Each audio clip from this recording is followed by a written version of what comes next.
The line that I wrote was, "Ooh, can we get that?" But the way he said it was, "Ooh, oh, can we get that?"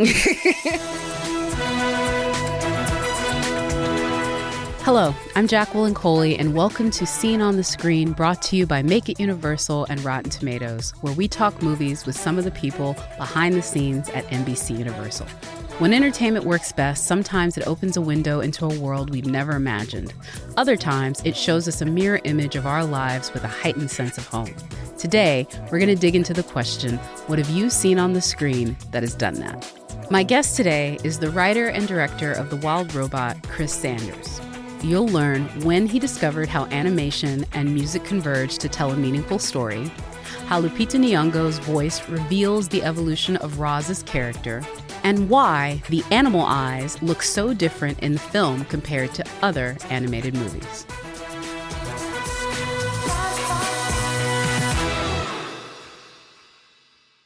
Chris, welcome to Seen on the Screen podcast. Thank you for being here. Oh, thank you for having me. All right, very favorite question. It's always the first one. Tell me who you are and what you do at NBC Universal. I'm Chris Sanders. I am a writer-director working at DreamWorks Animation. Yeah, and you are the director of the new, I would say now critically acclaimed animation, The Wild Robot, which is going to be in theaters September 27th. I just saw it at TIFF. It's such an incredible film. Oh, thank you. Thank you. I'd love for you to dive into it a bit because for folks that don't know, the movie is based off of a book series that is wildly popular by Peter Brown, and you were adapting it. How did the story come into your life? How did you, sort of decide that you wanted to adapt it? I got so lucky. I had just finished another project and looking for whatever I was going to do next. And I came into DreamWorks to see what they had in development. And they quite literally laid out some properties on a table in front of me. And amongst them was this book, The Wild Robot. And the most scant description of it told me immediately that amongst the things that were there, this is the one that was absolutely interesting to me. So I took it home and immediately read it and then called back kind of desperate to do it because there were so many things about it that were just right for me. It was the sensibilities and the way the characters worked and the themes and all these things. They were just it was the kind of space that I think I operate in like successfully and such. But there were also many things I'd never done before. So it was very important to me that I get connected to it. So I called Margie back and it all began from there. And just for the folks that don't know, Margie is? Margie Cohn. She's the president of feature animation at DreamWorks.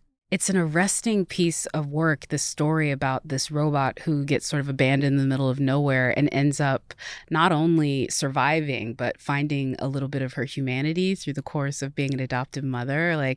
I love the story of it, but I imagine picking who your Roz was going to be was kind of a daunting process. And so I'm proud that you guys were able to get Lupita Nyong'o because obviously she's the perfect choice. But how did you know that she'd be perfect for Roz? I have full credit to Christy Soper, our casting director. It is the art of what she does. I can't do it. I'm no good at that, but she is. And she was the one that suggested Lupita. Mm-hmm. And of course, I know her just like anybody else would. I've seen her films, and I know she's an amazing actor. And the next step was to talk with her, and she asked a lot of questions, and we had a very long talk. And she just needed to understand, was this going to be a partnership? Would we be collaborating? And so she was very, very careful about understanding everything about the project that she could before she agreed to do it. Yeah, and the other thing I think when folks, if they haven't seen the trailer, haven't seen it, the visual language of it, the fact that it's like the painting almost aspect of it. I mean, there's certain scenes, I think, especially in the migration sequence, where it literally feels like every frame could be a painting. Talk about how you discovered that was going to be the visual language of this one, because the book is very descriptive, but you really could have taken this anywhere with the island. Absolutely. As I read the book, the imagery that was coming to my mind, I would liken to the thing that made me want to go into animation as a little kid, which was Bambi. It was very rich and it was very sophisticated, and it was very important to me that we had a rather sophisticated look, because I didn't want to. The way I would say it is, I wanted people to see it in the right way, if that makes sense.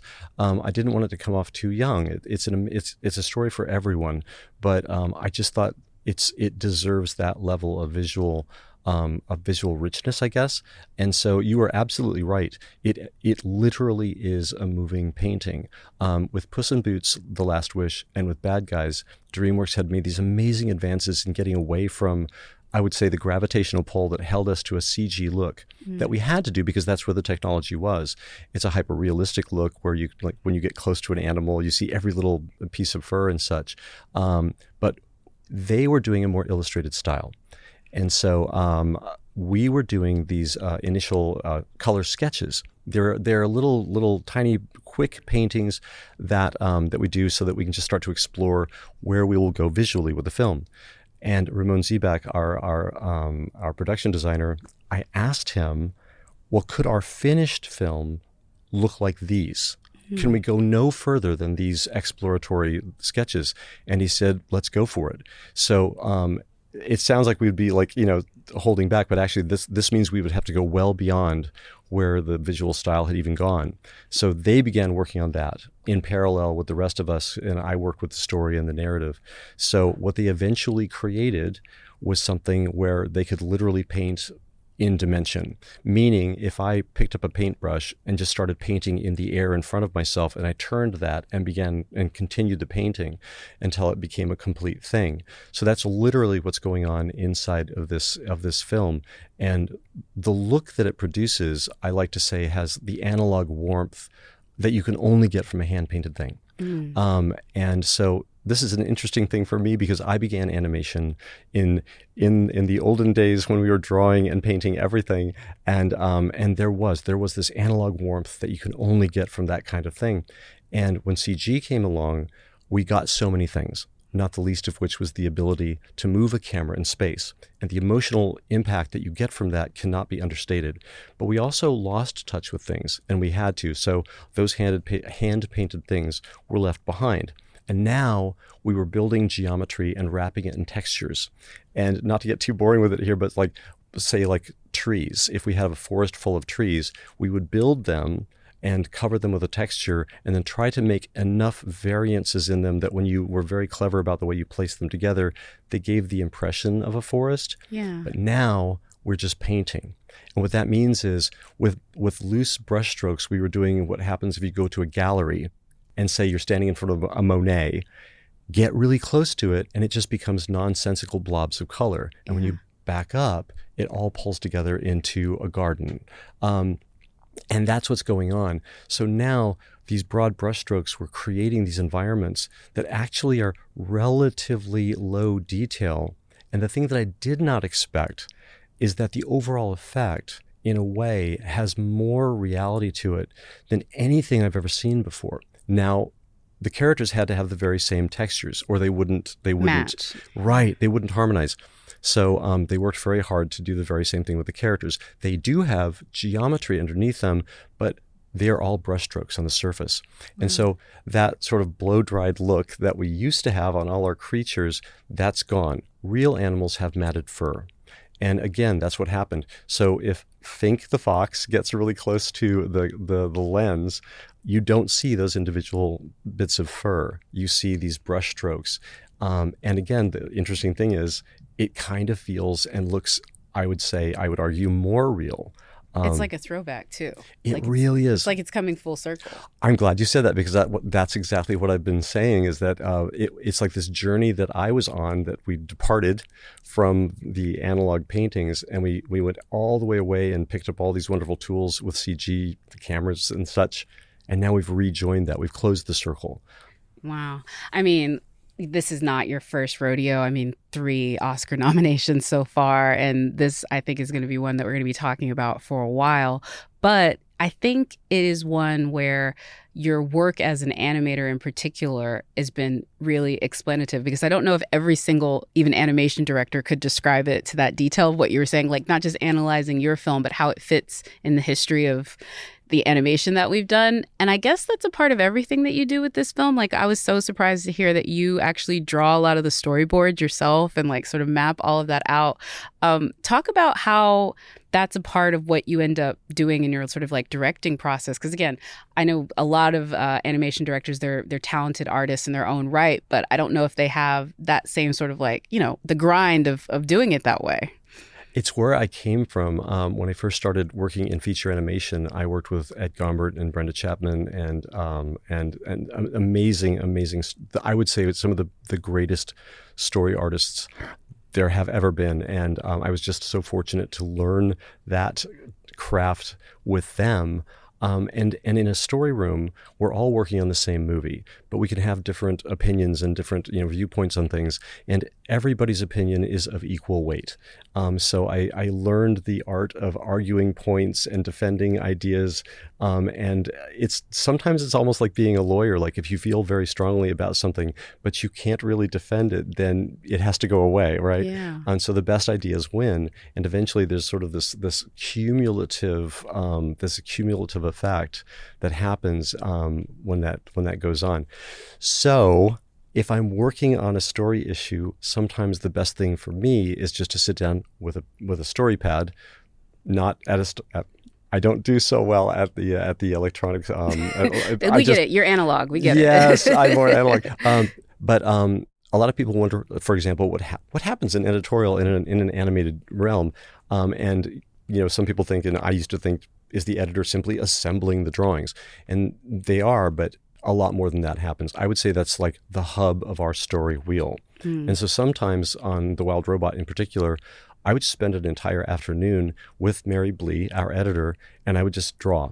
And we would talk about a moment in the story. And when I can draw, I'm really there. And you start to see the moment, and I work through things in a different way. And I can solve problems. And so I did generate quite a few drawings in the making of this film. Yeah. And then I know, for example, they're actually packaging those storyboards with another book. And we actually do have the book right here that is The Art of the Wild Robot. And it's written by Jerry Schmidt. It's got a foreword by Lupita Nyong'o. And then obviously, you did one of the introductions and Peter did the preface. There's a lot of people at the beginning of this book. I love this. And then the afterword by Jeff Herman. I love this. Let's take a look. I'm thrilled that the book is here. Jerry just showed me this book, and there's even a deluxe edition, and the deluxe edition includes, and I'm very, very, very flattered, really and truly. There's a book within the case, so the art book is there, but then there's another book that has a collection of some of my story drawings and some of the script packaged together. Oh, I do love that. All right, lovely. Well, we'll put this back down, and it will join our stack of acclaim with Oppenheimer, Puss in Boots, and now The Wild Robot. Before we get into some of the things that you've seen on the screen and some more details, one of the big themes from this one is about family and finding your own family. And I will say it's delicately woven throughout the story. There's high points, low points, and everything in between. But I'd love for you to talk about how you sort of wanted to make sure that message was felt throughout the story and how you sort of added that into all of these characters, because it's a very interesting thing that I think the audience is going to leave with. It's going to be emotional, I think, for a lot of people. It was emotional to make it in the very best sense of it. I full credit to Peter Brown. He wove all of that into the book, and the translation from the page to screen. That was, I think, job one, was to preserve that core story. There were things we had to do. There were some characters I trimmed back. I added a few plot points to make things a little more complex here and there. But the idea of, I'm really attracted to the idea of like families that fall together through happenstance. Nothing is perfect. And so that's definitely within this story. Our very first conversation with Peter Brown when we began the project, I didn't even know what to ask him. I had no real questions. I just wanted to talk to him. And he laid something on us that changed everything. In that very first conversation, he said the thing that was on his mind as a guiding principle while he wrote it was the idea that kindness can be a survival skill. And that was guiding Roz through the story as he wrote it. And I immediately wrote that down and thought, that's something I need to memorialize in the script and get it up onto the screen. So it's one of the load-bearing ideas in the whole story. And it's what Roz is all about. Yeah. She's running a program, but at the core of it, she's very kind, and that begins to change everything on the island. Before we move on, I want to ask you this since we're talking a little bit about family. What about your family? Like, I feel like you have one of those jobs that sounds so cool, but it's also probably one of those jobs that's difficult for a lot of people to understand when you say, oh, this is what I want to do. Was your family always as supportive of you on this animation journey? And like, what did they say when they saw Lilo and Stitch, basically? They were really happy with it. I have, when I was a kid in Colorado, everybody was very supportive of me drawing and writing nonsense stories and things like that. So, and at one point, I thought animation is something I really wanted to do. And my grandfather like built me a little light table, and I didn't know what to do with it. It was just something we saw like in the back of a book, and so I never really understood it, but it was always encouraged. Yeah, I love that. All right, so now this is the fun bit. No pressure. It's a little bit of a quiz, but I have faith in you that you're going to have an amazing time with it. So we're going to go into our popcorn bucket, and I'm going to give you a quote, and this is hopefully going to be something that you've seen on the screen and you will recognize it. Okay. I hope you recognize this.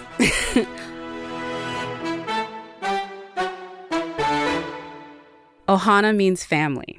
Family means no one gets left behind. Oh, good. I know this one. That would be. I do know this one. This is from Lilo and Stitch. I wrote that line. That is like every animated film, I think, has a fan base to, any degree. The fan base of Lilo and Stitch is deep. It is just, it's almost 22 years since it came out. And it's still, I feel like people are talking about it all the time, like that whole story. Yeah, I think it's more present than it was in the beginning. I see it everywhere, and I can't tell you how many times I am Stitch adjacent. Somebody is wearing Stitch or carrying a Stitch, or Stitch luggage is rolling past me, and it's really, really it's wonderful when that happens. Over the past 22 years, do you have a standout moment that you've experienced with the film since its release that, you always sort of speak fondly, whether it be through the film initially coming out or maybe something that happened like years later? Oh, God,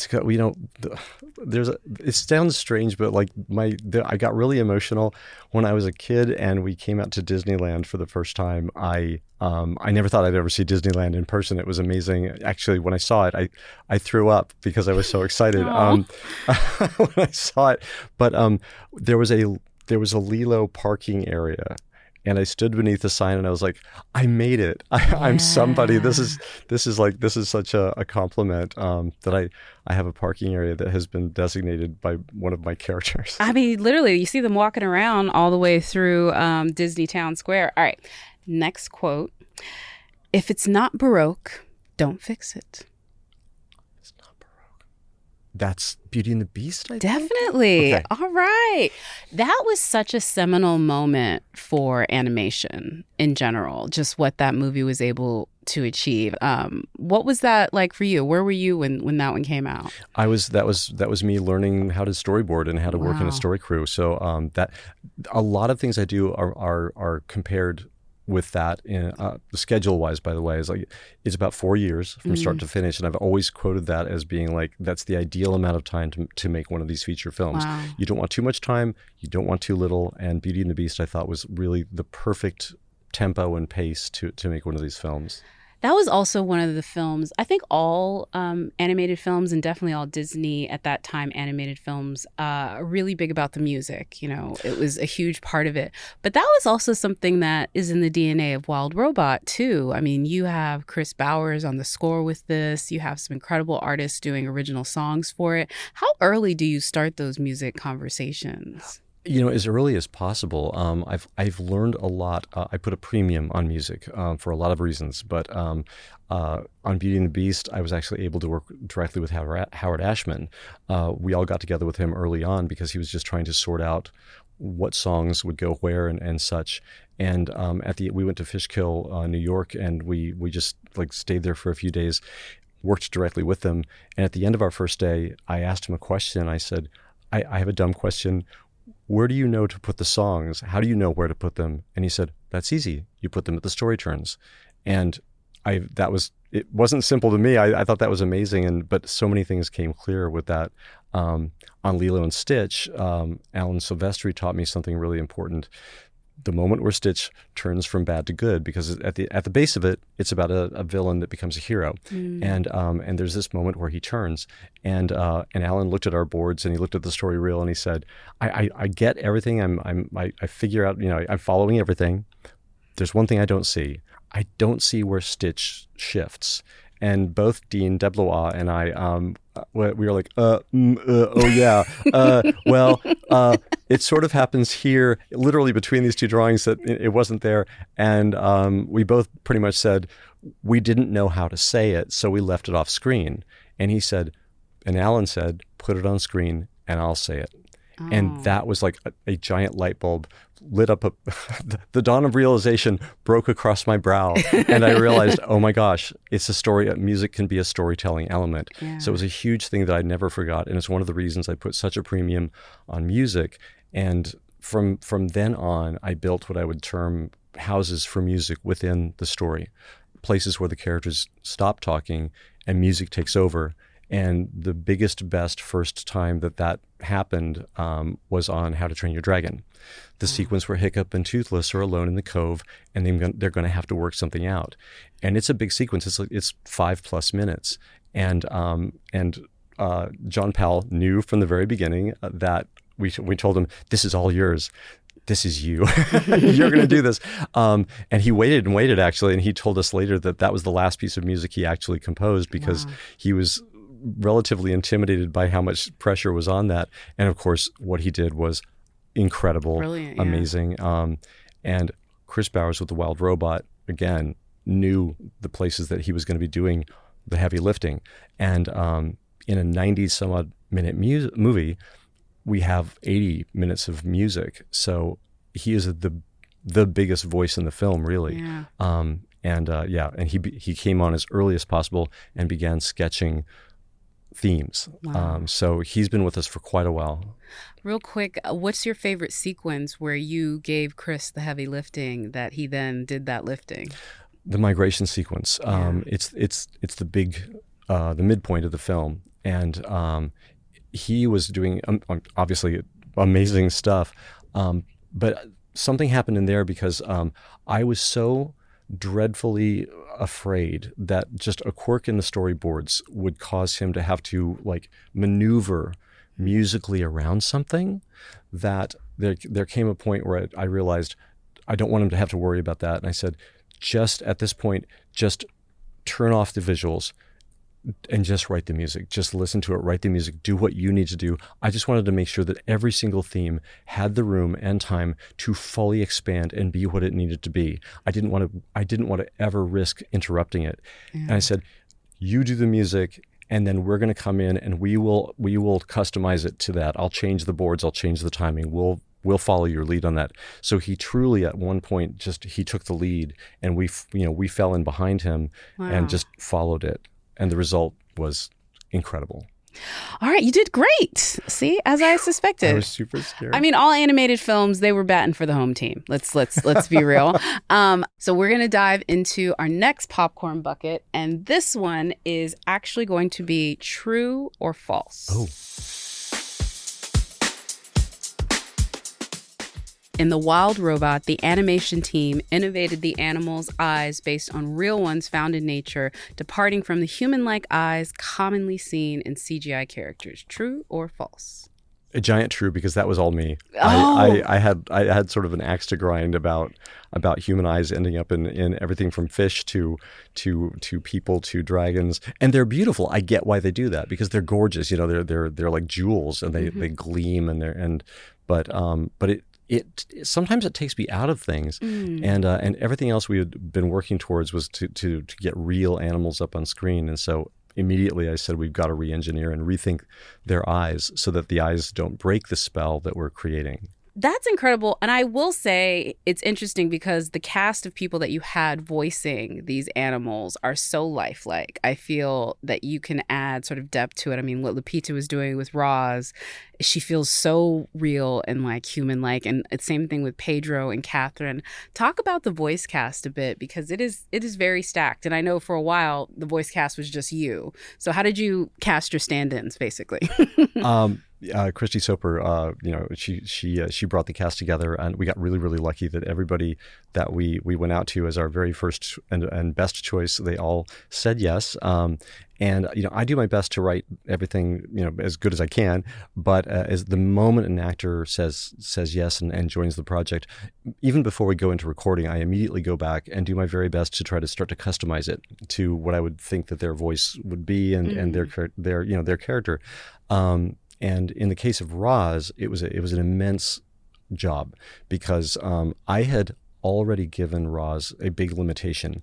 In Peter Brown's illustrations, he always indicates Roz has a mouth, and it's just a really simple little line. But I was insistent that Roz have no mouth. I wanted the only articulation on her face to be her eyes.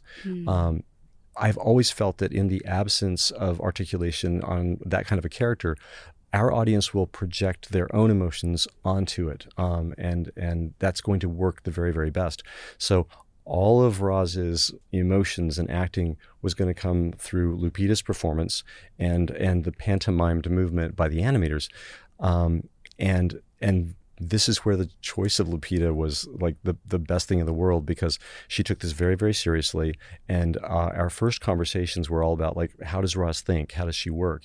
Our very first recording session was here in New York, and we didn't even go to the mic for well over an hour. We just sat and talked, and it was absolutely fascinating to see how she approached this whole thing, in a sense taking Roz all apart, because she needed to understand the utility of the character. Like, how does Roz think? How does she see things? And how is she going to process things? So we collaborated every step of the way. I never finished a recording session without leaving with notes and things to be done. And then I would sit down and I would rework every scene. And next time we got together, we would re-record. So that was all about Roz's thinking patterns and her speech and the things she would say. On top of that, we wanted Roz to change throughout the story. We wanted her voice to morph and to become more human, if you will. So that was another part of this whole thing. And you will watch the film and you're gonna hear Roz change. There's nothing we're doing electronically. That is 100% Lupita's performance. And I think it's safe to say she was really stressing her voice, especially in the opening. I would say the best way to describe it, we have a phase 1, a phase 2, and a phase 3 of Roz's voice. Phase 1, when she first arrives on the island and she's activated, we coined the phrase engineered optimism. So she pushes her voice into this higher register, and she's hello, and so she's got this sort of can-do vibe with everything. And then later on, she begins to change. She starts to use contractions, and by the midpoint of the film, it's Lupita doing Lupita, a more relaxed voice. And as we record, we never do things all the time in sequence. So we bounce around. There are reasons for this. We bounce around. So as we would record dialogue, we would just note this is a phase 1 or a phase 3 or a phase 2 voice. So she'd put herself into that place for that particular line. Oh, I'm sorry. I'm just thinking about how technical that is. And again, voice acting is just a different muscle and a different level. I just have to ask this one last one, though. Is there one particular line read that you got from one of the actors that completely surprised you? Again, because most of the time these folks are outside of Lupita going to be coming in later into the process. Yeah. What was that one? It's a perfect question. Pedro Pascal, I don't think he'd ever done anything quite like this before. We were exploring the character of Fink together, and Fink the fox, of course, he's manipulative and he's very, very smart. And there was a moment in the film. It is not there anymore. It was edited out for good reason. But on the journey of making the film, there was a scene, and Roz has the equivalent of a little tablet that she can produce, and it was a little bit where she had a catalog of accessories that you could order, and Fink was, greatly interested. He was very interested in supercharging his robot because he liked having a robot so that he could get things done that she protected him and acquired food and things. He was manipulating her, so he saw something on the tablet that he wanted, and the line that I wrote was, "Ooh, can we get that?" But the way he said it was, "Ooh, oh, can we get that? And that was it. I was like, that's Fink. He was like a little kid in a grocery store asking his mom, for something. And it was so him. It's so him. Yeah. And that for me was like the touchstone that I would always go to when I was thinking about like lines for Fink. Pedro told me later that the character Fink, as in The Wild Robot, is more him than most things that he actually does. Oh, I like that. I you know what? That's interesting and informative. Chris, sir, thank you so much for talking about your craft and your filmmaking and your history with DreamWorks and NBC Universal. Thank you so much for being here. Oh, thank you so much.